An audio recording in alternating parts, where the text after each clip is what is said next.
So the election is over. We have a new president-elect. So what happens next? Well, first, a couple of local measures.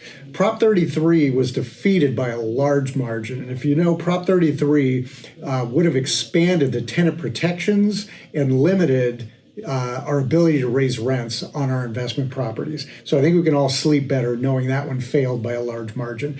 The other one is Measure A, which passed by a small margin. And Measure A applies to LA properties. And it puts a new half cent rent tax to benefit affordable housing and related services. Whenever there's any government managed process, it's always the related services that is a little troubling because you never really know what that is, but you have an extra 0.5% tax.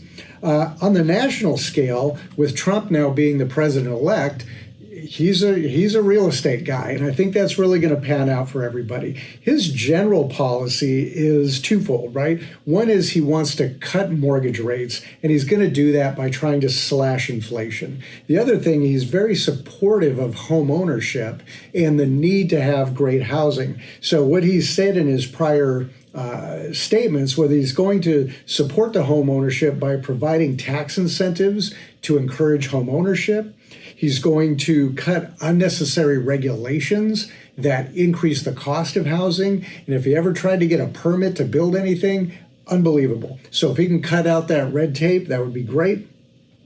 And then he had talked about opening portions of federal land for new development. So again, that'll create more capacity for housing. So how this actually lays out once he gets into office and tries to actually enact these policy positions remains to be seen. He's got tariffs that he's been promising, which may increase the costs on certain household items, tax cuts, interest rates, all kinds of things. But I think that generally speaking, this should be favorable for the housing market, and I'm looking forward to a great 2025. I hope you found this helpful. If we can be of assistance to you in any of your property management needs, please feel free to reach out.